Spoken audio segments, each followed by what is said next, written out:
Hi, I'm Kirk Leins, and welcome to Community Cooking. We have a great show today. With me is Chef Moira Feary. Hi, Chef. How are you? Hi, nice to meet you. Thank you for having me. Well, I'm glad you're here. I understand you have a catering company here in the South Bay, correct? Yes, I do. It's called Once Upon a Party. We've been doing this for almost 9 years. Wow. And this is our first foray into doing this kind of a medium. We have never advertised, so I'm kind of excited. Okay, so today I'm making, we're going to make what I like to call an easy weeknight comfort kind of a meal. You're speaking my language. Yes, it's bacon wrapped meatloaf. We're going to do garlic mashed potatoes, parsnip garlic mashed potatoes, and then we're going to do a simple green salad with a blood orange, macadamia nuts, and a little yuzu dressing. Lovely, lovely. Well, let's get started. I imagine we're going to probably go with the meatloaf first? We're going to go with the meatloaf first. Chef, okay. The stage is yours. I would imagine that this is probably... our beef. So we're going to put about 1 1/4 pounds of beef. Okay, any specific type fat content? Well, yes, it's we want it to be 85%, you know, lean. Anything more lean and it'll taste dry. Yeah.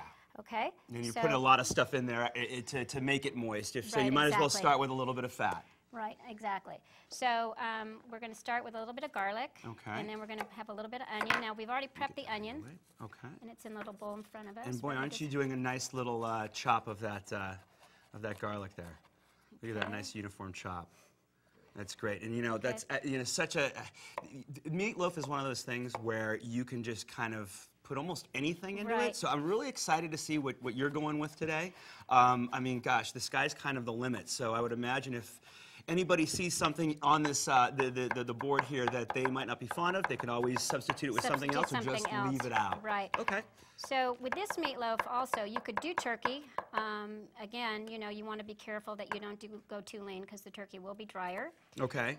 So no 100% turkey breast meat. Right. No, no. You want to make sure that there is some fat content in it. Right. If you don't like garlic, of course, you can leave it out, although I think it's quite tasty. Do you really think that there's anybody out there that doesn't like garlic? Well, is that, you know, is that possible? I was told once at a catering event that one of the clients was allergic to garlic, and I wasn't sure if that was just because they weren't sure.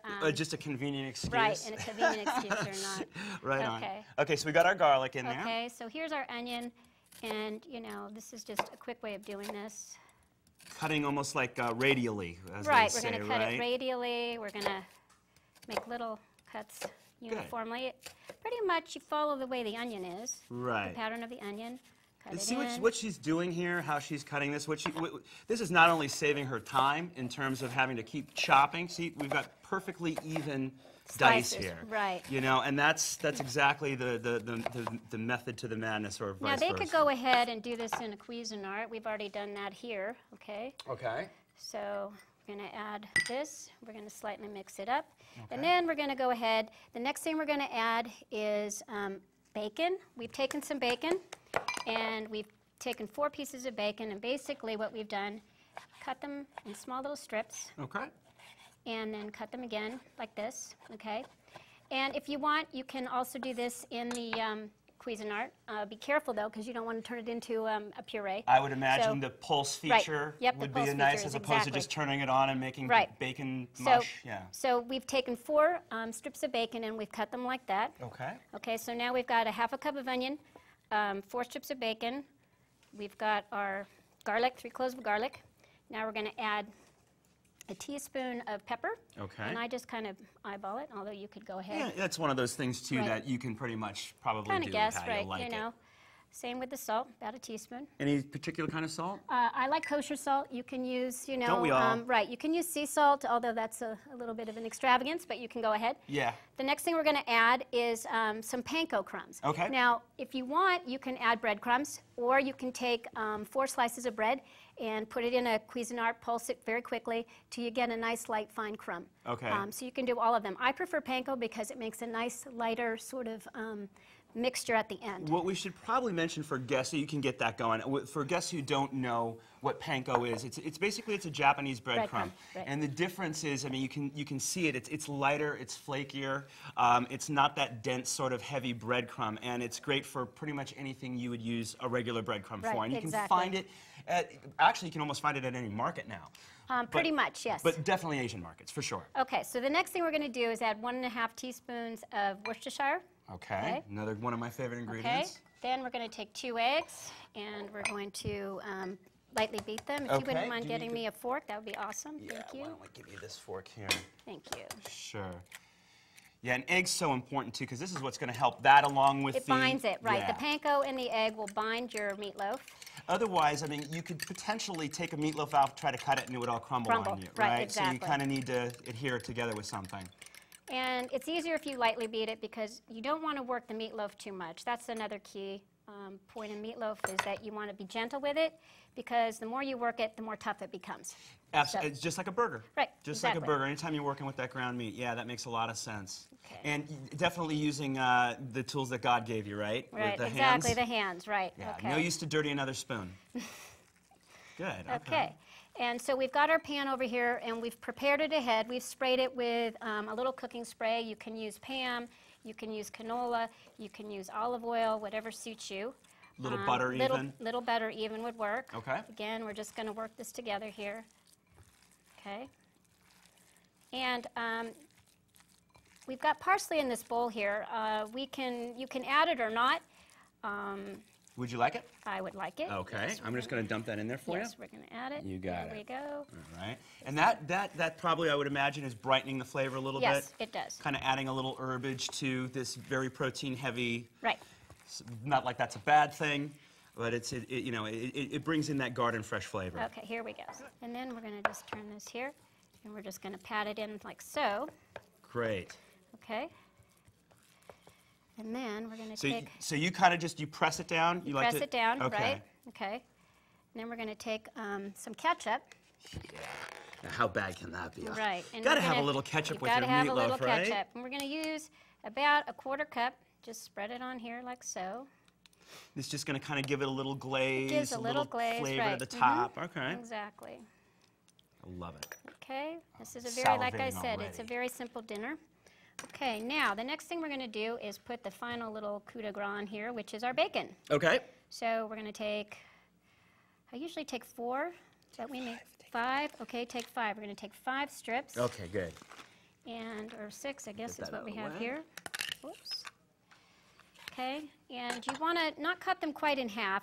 I believe the recipe says in half, but I think it's better if we leave a little bit of an overlap on the sides. For shrinkage. Yeah, for shrinkage. Right, because there's a lot of times there's a water content in bacon, and that's Exactly. basically what's going away, and it's shrinking up, and that's also kind of what makes the pan splatter usually Exactly. when you saute it, if I'm correct. So here we go. Oh, We're just going man. to layer it in here. I love it. And we may want another slice. Oh, not going to get any arguments out of me. Here, right. So essentially, you can just go, I think one more is I probably got- okay, I 2. brought 2. Okay. But that's how I roll. Okay, there we go. So we're going to tuck it in.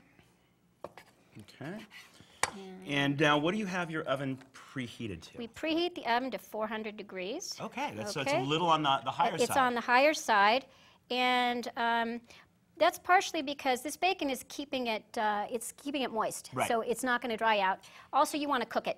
So Right, you don't want that soggy bacon. right. You need it crisp. You And need then- it crisp. And then going with what you said about being a weeknight meal, I will Right. put that in the oven for you. Perfect. It makes it just cook a little bit quicker. I Right, imagine. exactly. So it should be done in about an hour, 50 minutes actually. About 50 minutes. Now, is Right. there any way to tell that it's done? What's your method for that? Okay, what you do, you look at it and it starts to shrink away from the sides.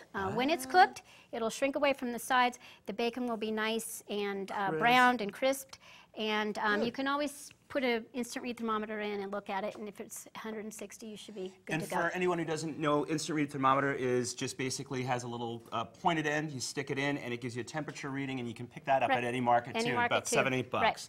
Okay, so tell us about the next component. I'm Okay. going to put this in the So oven. while we put the meatloaf in the oven, we're going to go ahead and make parsnip garlic mashed potatoes.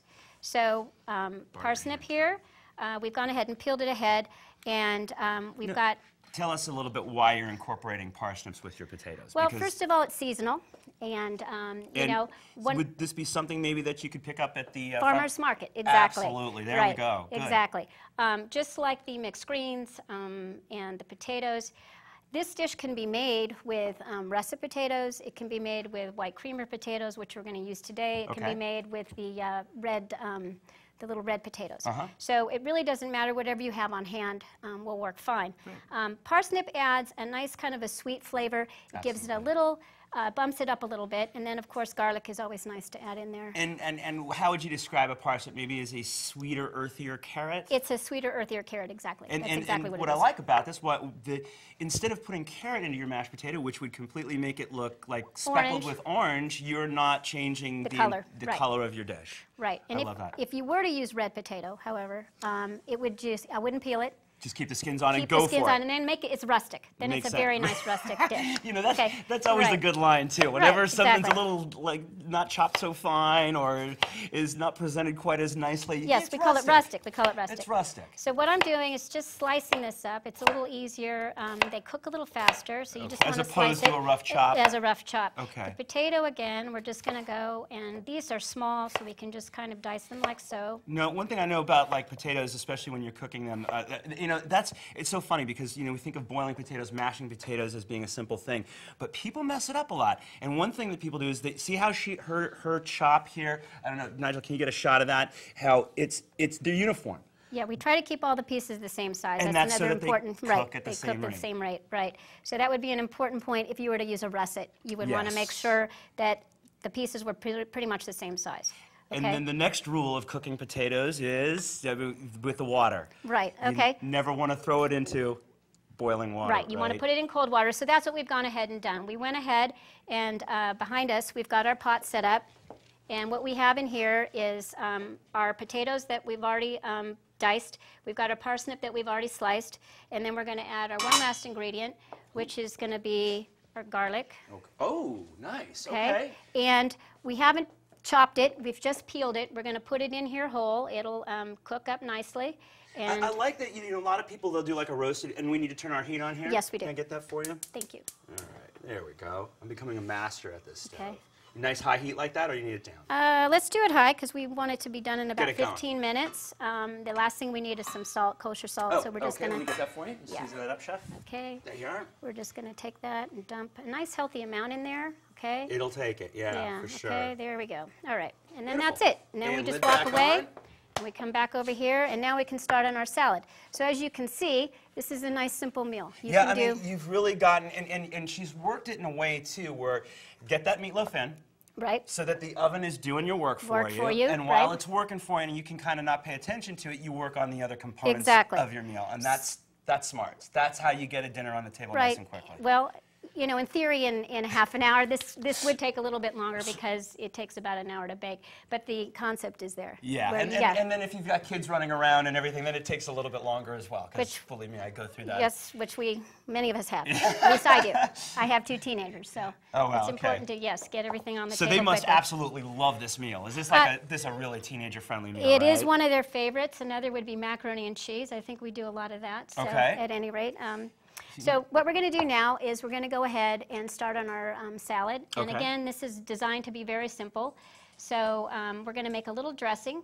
And the dressing is going to be yuzu, which is, it's a fruit, it's a citrus, basically. And it's kind of got a floral combination of lemon, lime, and it's slightly salty. And it's a Japanese lemon. Now, we should point out that you did not get fresh yuzu fruit. No. That this is from a bottle, and it's concentrated. It's concentrated. And we can pick that up at most markets? At most Japanese markets. This might be one item that you can't just go to the supermarket to buy. I'm pretty sure you can't. But if you want, you can just use lemon and lime. So you would use the juice of 1 lemon. You would use the juice of 1 lime. Maybe throw in a little orange. And you could put a little orange. Nice. Okay. Today we have a blood orange, so you could even add a little juice to that. Oh, I can't wait to get that. It's a nice ingredient. It'll be a nice flavor enhancer. Okay. Okay. So we're going to start with our yuzu.